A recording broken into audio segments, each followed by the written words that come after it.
Hey guys, welcome back to the channel Manu Dhakad online classes. आज से अपन start करेंगे जावा। तो सबसे पहले जानते हैं जावा के इंट्रोडक्शन के बारे में। इंट्रोडक्शन टू जावा। जावा को डेवलप किया गया था जेम्स गोसलिंग के द्वारा सन माइक्रोसिस्टम कंपनी में। ठीक है, ये जावा लैंग्वेज को पहले नाम दिया गया था ओक के नाम से, लेकिन ओक जो नाम था वो पहले किसी अनदर थिंग से रजिस्टर्ड था। मतलब कि Java was developed by James Gosling at Sun microsystem.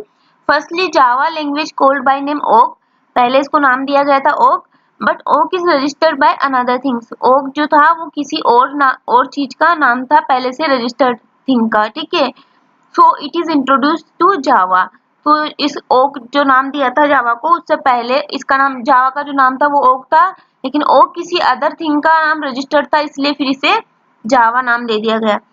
Sun microsystem company बनी हुई थी 1991 में, और इसको बनाया गया था 4 पर्सन के द्वारा, जिनमें से एक विनोद खोसलर थे जो कि को फाउंडर थे सन माइक्रोसिस्टम्स के। Java language platform independent language है, यानी कि जावा लैंग्वेज को फर्क नहीं पड़ता कि प्लेटफॉर्म कौन सा है, यानी कि विंडोज है, लिनक्स है, मैक है, कोई सा भी प्लेटफॉर्म हो, जावा वहाँ पे रन हो सकती है, एग्जीक्यूट हो सकती है। Java is ideal language because Java has many features in which features of web application so that Java is hit in instantly. जावा एक आइडियल लैंग्वेज मान जाती है, यानी कि एक आदर्श लैंग्वेज मान जाती है, क्योंकि जावा के पास इतने सारे फीचर्स होते हैं, जिनमें से वेब एप्लीकेशन, मोबाइल एप्लीकेशन, इनमें सारे फीचर्स वैसे होते हैं जिसके जावा के जरिए अपन बहुत सारी चीजें बना सकते हैं। ठीक है, On January 27, 2010, Sun was acquired by Oracle Corporation for $7.4 billion. जनवरी 27, 2010 को जो सन माइक्रोसिस्टम कंपनी थी वो एक्वायर हो चुकी थी, मतलब कि वो बाय कर लिया था उसको ओरेकल कॉर्पोरेशन ने $7.4 बिलियन, मतलब $7.4 बिलियन में उन्होंने इसको बाय किया था। अब थोड़ा सा और जानते हैं कि जावा क्या है। Java is everywhere. Java is everywhere आपने हर जगह लिखा हुआ देखा होगा कि जावा इज एवरीवेयर का मतलब क्या होता है। जावा इज एवरीवेयर का मतलब होता है कि Java reside in mobiles, client machine, server machine, embedded devices, smartphone, cloud ETC. मतलब कि जावा कहाँ कहाँ पर होती है, मोबाइल्स में होती है, क्लाइंट मशीन्स में होती है, सर्वर मशीन्स में होती है, एम्बेडेड डिवाइसेस में होती है, स्मार्टफोन्स में होती है, क्लाउड्स में होती है।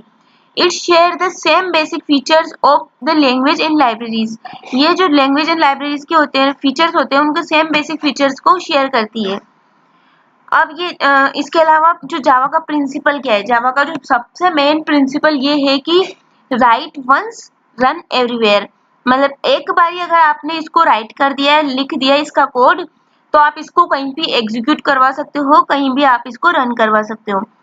अब लाइब्रेरी क्या है, अपन ऐसे कहते हैं ना कि ये same basic features of the language and libraries को शेयर करता है। तो लाइब्रेरीज क्या है, what is library? Java library is a collection of a pre defined classes. Java library क्या है, कलेक्शन है प्री डिफाइंड क्लासेस का, जो पहले से डिफाइंड क्लासेस है, जिन क्लासेस को की कोडिंग पहले से डिफाइन हो चुकी है, ओनली उसके नाम को अपन अगर लिखेंगे अपनी कोडिंग में, तो उसकी जो कोडिंग पहले से डिफाइन हो रखी होगी वो वैसा ही वर्क करेगा। उन क्लासेस को, जो प्री डिफाइंड क्लासेस है, उनको अपन अपनी नई क्लासेस जो अपन बना रहे हैं, अपना कोड लिख रहे हैं, उसमें इनहेरिट कर सकते हैं अपनी क्लासेस के साथ, या फिर उसे इंस्टेंशिएटिंग कर सकते हैं। अब जावा फ्लेवर्स के बारे में जान लेते हैं कि इसकी एडिशंस कितने हैं। जावा एडिशंस कितने हैं जो अपन नॉर्मली यूज करते हैं, अगर अपन स्टूडेंट है या फिर थोड़े बहुत डेवलपर्स है जावा में, तो फिर अपन कौन कौन से फीचर्स इसके देखते हैं। जावा स्टैंडर्ड एडिशन, यानी कि कोर जावा, जो अपन इस पूरी प्लेलिस्ट में पढ़ेंगे। ठीक है, जावा एडवांस, जावा एंटरप्राइज एडिशन, यानी कि एडवांस जावा, जो वेब एप्लीकेशंस के लिए यूज होता है, और जावा माइक्रो एडिशन, जो मोबाइल्स के लिए यूज होता है। अपन इस प्लेलिस्ट में पढ़ेंगे कोर जावा, देन उसके बाद वाले प्लेलिस्ट में पढ़ेंगे इसके आगे वाले एडिशंस। इसके अलावा बहुत सारे एडिशंस होते हैं, लेकिन अभी अपन को उनसे मतलब नहीं है। अब अपन जानते हैं कि जावा के फीचर्स क्या है। जावा के फीचर सबसे पहला ये कि जावा सिंपल लैंग्वेज होती है। जावा बहुत सिंपल लैंग्वेज है और इसको अपन बहुत इजीली सीख सकते हैं, मतलब इसको सीखने में ज्यादा टाइम नहीं लगेगा। ऑब्वियसली अपन स्टार्ट करते हैं सी लैंग्वेज से, देन उसके बाद सी प्लस प्लस लैंग्वेजेस में जाते हैं। सी लैंग्वेज में जो कोडिंग होती है कुछ हद तक सी प्लस प्लस में वैसी होती है, बस उसमें क्लासेस का हो जाता है, क्योंकि वो ऑब्जेक्ट ओरिएंटेड लैंग्वेज है, तो और 100% ऑब्जेक्ट ओरिएंटेड लैंग्वेज है, 100% ओप्स फीचर्स होते हैं उसमें C++ में, तो उसमें क्लासेस का थोड़ा बहुत आ जाता है, वरना कोडिंग सी से मिलती जुलती होती है। ठीक है, तो अपन को C++ समझ में आती है। उसके बाद जो जावा होती है, तो अपन C++ पढ़ लेते हैं, तो जावा 99% ऑब्जेक्ट ओरिएंटेड लैंग्वेज है, यानी कि 100% नियरली 100% ऑब्जेक्ट ओरिएंटेड माना जाता है इसे, जो कि 100% नहीं है, नियरली 100% है। ठीक है, क्योंकि इसका एक कारण ये है कि ये नियरली 100% क्यों मान जाती है, 99% क्यों मान जाती है, 100% क्यों नहीं मान जाती। इसका मतलब ये है कि इसमें कुछ रेपर क्लासेस होती है। ठीक है, प्रिमिटिव टाइप्स, ये डेटा टाइप्स पे इसे अपन जावा को ऐसे कह सकते हैं कि स्ट्रांगली टाइप लैंग्वेज है, स्ट्रांगली टाइप लैंग्वेज है, तो इसमें कुछ रेपर क्लासेस होती है, उसकी वजह से ये सी की फंक्शनलिटी को एक्सेस करता है। तो इस वजह से अपन ऐसे कह सकते हैं कि टोटली ऑब्जेक्ट ओरिएंटेड लैंग्वेज नहीं, ये 99% ऑब्जेक्ट ओरिएंटेड लैंग्वेज है। ठीक है, तो ये सिंपल होती है, इजी टू लर्न होती है, क्योंकि इसमें अगर C++ अपन को आता है तो इसको सीखना अपने लिए ज्यादा टफ नहीं होता है। ठीक है, ऑब्जेक्ट ओरिएंटेड लैंग्वेज होती है, डिस्ट्रीब्यूटेड होती है। डिस्ट्रीब्यूटेड यानी कि ये एप्लेट, आरएमआई, ईटीसी पे डिस्ट्रीब्यूट हो सकती है ये लैंग्वेज। इंटरप्रेटेड लैंग्वेज होती है, ये इंटरप्रेटेड लैंग्वेज होती है। ठीक है, इंटरप्रेटेड लैंग्वेज जिसके पास इंटरप्रेटर होता है। ठीक है, लेकिन जावा के पास कंपाइलर भी होता है, लेकिन इसका पर्पस ये नहीं है कि ये C++ जैसे अपने कंपाइलर को रन करवाता था वैसे ही अपन इसमें कंपाइलर रन करवाए। इसमें इसका पर्पस डिफरेंट होता है, जो C++ में जो कंपाइलर होता था उससे डिफरेंट होता है इसके कंपाइलर का पर्पस। और फर्स्टली ये कि ये इंटरप्रेटेड लैंग्वेज होती है, यानी कि ये इंटरप्रेटर क्या करता है, हर एक लाइन को देखता है और उसको रन करवाता है, जबकि कंपाइलर क्या होता है कि पूरे कोड को एक साथ रन करवाता है। और इंटरप्रेटर फर्स्ट लाइन को देखेगा, अगर इसमें एरर है तो उसके बाद वाली को रन नहीं करवाए, वहीं पे वो एरर शो कर देगा। हर एक लाइन को लाइन बाय लाइन रन करवाएगा। कंपाइलर क्या करेगा, पूरे कोड को देखेगा, फिर उसमें से मिस्टेक्स निकालेगा। अगर सही है तो रन करवा देगा, अगर सही नहीं है तो उसमें से एक साथ मिस्टेक्स निकाल के अपन को दे देगा। ठीक है, तो ये इंटरप्रेटर लैंग्वेज है। और उसके बाद ये रोबस्ट होती है, जावा लैंग्वेज रोबस्ट है, क्योंकि हर सिचुएशन में जावा के पास रिस्पॉन्स और सॉल्यूशन होता है। ठीक है, सिक्योर लैंग्वेज है, यानी कि मतलब इसमें ये नहीं है कि कोई भी हैकर या फिर कोई भी स्पैमर्स आपको कोड को एक्सेस कर पाए, तो ये सिक्योर लैंग्वेज है।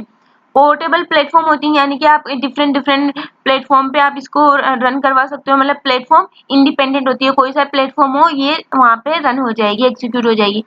मल्टी थ्रेडेड होती है, यानी कि बहुत सारी लैंग्वेज सिंगल थ्रेडेड भी होती है, लेकिन ये सिंगल थ्रेडेड के साथ मल्टी थ्रेडेड भी होती है। थ्रेड क्या होते हैं वो अपन आगे वाले टॉपिक्स में देखेंगे। और ये लास्ट वाला फीचर्स क्या है, ये गार्बेज कलेक्टर भी होती है, गार्बेज कलेक्टर होता है जावा के पास। गार्बेज कलेक्टर का मतलब है कि जब कोई वेरिएबल का मतलब नहीं है, ये वेस्टेज जा रहा है या फिर कोई भी वेरिएबल किसी अदर लोकेशन को डिनोट कर रहा है और वो लोकेशन एग्जिस्ट ही नहीं करती है। कोई वेरिएबल किसी, जैसे अपन पॉइंटर की बात करेंगे ना, तो वो पॉइंटर भी एक मान लो एक वेरिएबल है।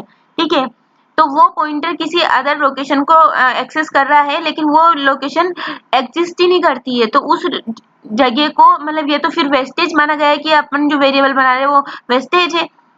ठीक है, जबरदस्ती स्टोर कर रहा है स्टोरेज को। तो अपन क्या करेंगे, यहाँ पे गार्बेज, अपन को कुछ करने की जरूरत नहीं होती, यहाँ पे गार्बेज कलेक्टर होता है, वो खुद ही देख लेता है क्या वेस्टेज चीज है, तो वो खुद उसको कलेक्ट कर लेता है। ठीक है, और जावा जो होती है वो केस सेंसिटिव लैंग्वेज होती है, यानी कि एज और कैपिटल एज, स्मॉल एज और कैपिटल एज दोनों डिफरेंट डिफरेंट वर्ड है, दोनों डिफरेंट डिफरेंट वेरिएबल माने जाएंगे। ठीक है, जैसे C++ में होता था कि केस सेंसिटिव वेरिएबल्स होते, वैसे ही इसमें केस सेंसिटिव होती है, यानी क्लासेस का नेम हो, वेरिएबल्स का नेम हो, कीवर्ड्स का नेम हो या कुछ भी हो, सारी इसमें केस सेंसिटिव होती है। अभी कहा था कि जावा ऑब्जेक्ट ओरिएंटेड लैंग्वेज है, लेकिन जावा क्या थी, ये 100% नहीं होके नियरली 100% ऑब्जेक्ट ओरिएंटेड लैंग्वेज, यानी कि अपन कह सकते हैं कि ये 99% अपन मान सकते हैं कि ऑब्जेक्ट ओरिएंटेड लैंग्वेज है। In Java it is not possible to make a function which is not a member of any class.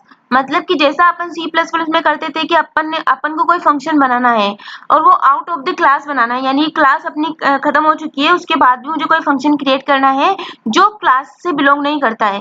ठीक है, तो वो फंक्शन भी अपन बना सकते थे, यानी कि मेन फंक्शन हो गया, कोई सा फंक्शन अपन बना सकते थे। लेकिन यहाँ पे क्या है, जावा में हर फंक्शन क्लास का फंक्शन होना चाहिए, क्लास का मेंबर फंक्शन होना चाहिए। मतलब जावा में पॉसिबल नहीं है कि अपन कोई फंक्शन ऐसा बना दे जो उस क्लास का मेंबर ना हो। ठीक है, यानी कि अगर अपन ऐसे कह सकते हैं कि मेन फंक्शन तो क्लास का मेंबर नहीं हो सकता, अपन कहीं बना सकते, लेकिन जावा में मेन फंक्शन जो होता है वो भी मेंबर फंक्शन होता है क्लास का। यानी कि जावा को भी मतलब मेन फंक्शन को भी जावा में क्लास के अंदर ही रहना पड़ता है, उसको भी अपन बाहर नहीं बना सकते।